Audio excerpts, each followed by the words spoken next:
What's going on, guys? Company here, and today we're going to be making a aggressive, vowel-y Skrillex kind of growl.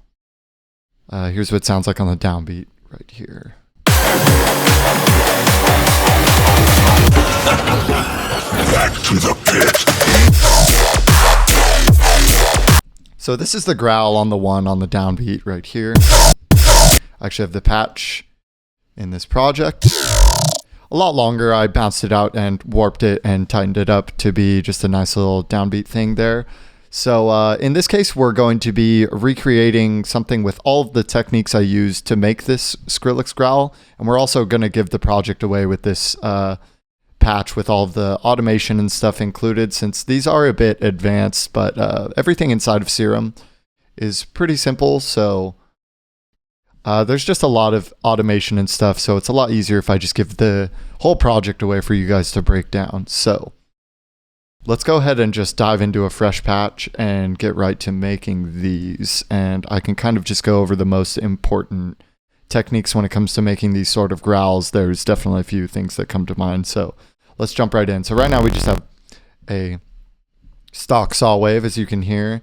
And in this case, I'm just going to use everything in stock Serum again. I don't want to use any crazy wavetables of mine, so we'll just use anything in the spectral will do with good growly content that when you're shifting through the wavetable position, you're getting some cool stuff like that. I'm just going to pick one at random.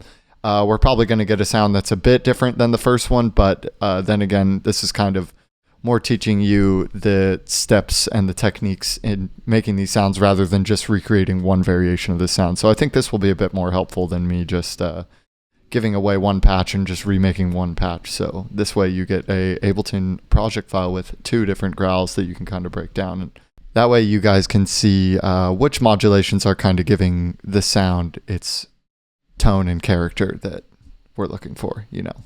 So let's go ahead and just make some simple modulations here. And like I said, this patch isn't too advanced. It's going to be a lot of the post-processing. So we're just going to put LFO1 on the level here. You can see I made a basic little shape for how I want the movement of the growl, up to down, kind of similar to that first one. So, and we're going to slow this down to a half note. And I think the only other thing that's going to be modulated from LFO1 is going to be the sub. So I don't normally do the sub inside of Serum, but for this case, we'll just use it to thicken it up a bit. So we're going to be using LFO2 here as well on the half note rate. But we're just going to do a simple bottom to top kind of modulation here for the wavetable position. And something like this will do for now. I'm not going to sit here and get super picky. I'm also a big fan of using bend minus and stuff like this on my growls, so we'll modulate a bit of bend minus in as well. Cool. So something that's very important with these growls is this first filter. I tend to use one of these Phaser 48 filters, and the position of this cutoff is it's normally going to stand still. But you notice that every time I do a small shift on the filter cutoff, we're kind of getting a different vowel sound. And this is very important once we get into pitch bending. So once we get into like I'm going to move the bend up and bend down to 12 and minus 12. So that means that at the top of the pitch bend, this is going to be up an octave, and at the bottom of the pitch bend, this is going to be down an octave. So let's do a quick little automation with the pitch bend here.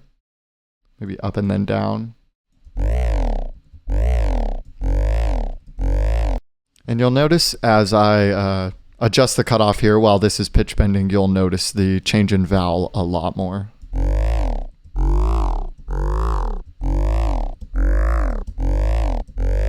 So this is a very important part of these growls, and you'll notice this a lot more during the final product, or when we get to the final product. So for now, this is all we really need to do in this oscillator section here. So we can move on to the effects and apply a bit of multiband compression just to fatten this up a bit, because OTT is very important for these as well. I'm going to gain this up as well.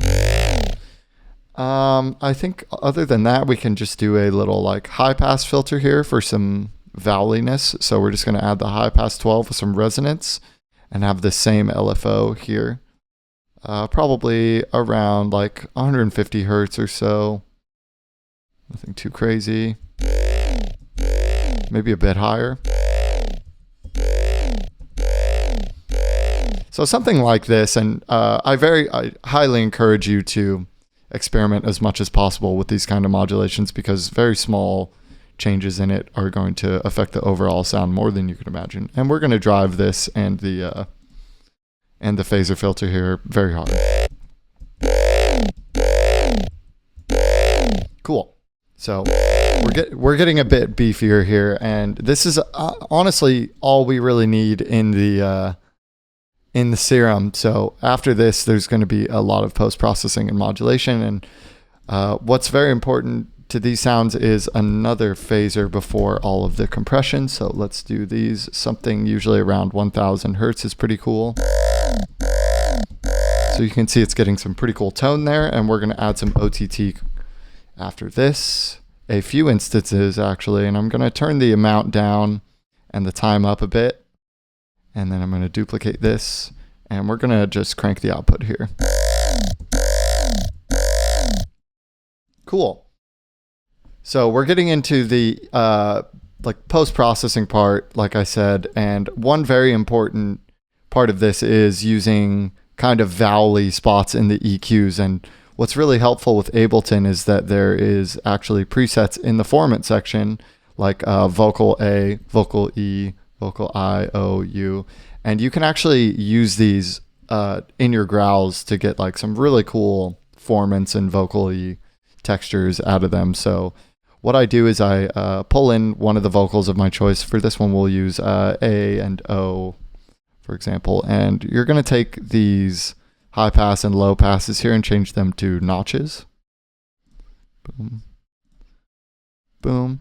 And now you can see that we have some crazy EQ, some spikes and resonances that are just looking really aggressive, but you can actually go into the scale section here and kind of warp this stuff around. And as you can see, an automation lane is opened up for this, so I can actually take this vocal EQ and do some cool movement for it. And like I said, I encourage you to experiment with stuff like this.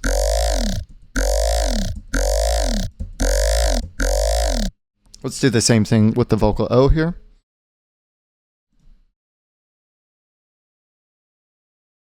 And there's the scale.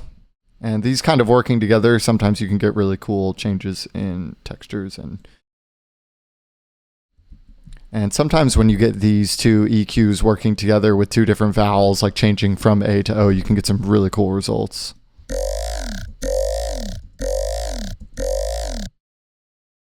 It's all about just finding the sweet spot. You'll see some spots have really harsh resonances. Like the start of this is almost like ear-piercingly. So something like that will work, but you'll notice this thinned out the sound a bit. We're going to add a big saturator at the end. We can just use like a medium curve with a couple dB of drive. Like 3 or 4 in this case. And you got a pretty good growl there. I mean, you can see it's a lot different, but this is where you can go back and kind of make these minor adjustments. And this is where you're going to notice which parameters are very important when it comes to growls like this. And like I said, the phaser being one of the most important one, we're going to make a small move on the frequency of this here. And you see we get a completely different tone. Same with this one. The amount of pitch banding. You can obviously go back and mess with wavetable position and the amount of bend and stuff like that, but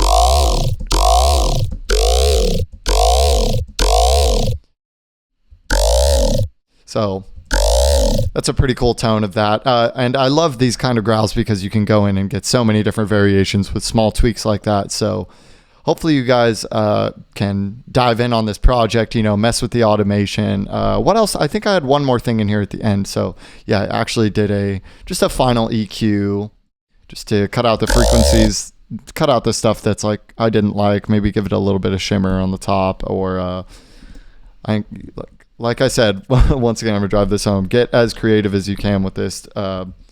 Don't just EQ every growl the same way. I also do some like high pass filtering here, even though we have a sub on this. This was just another example of something I'll do to my growls. I'll add a high pass filter with some resonance, and you can actually go in and have some fun automating this this like frequency of the cutoff around.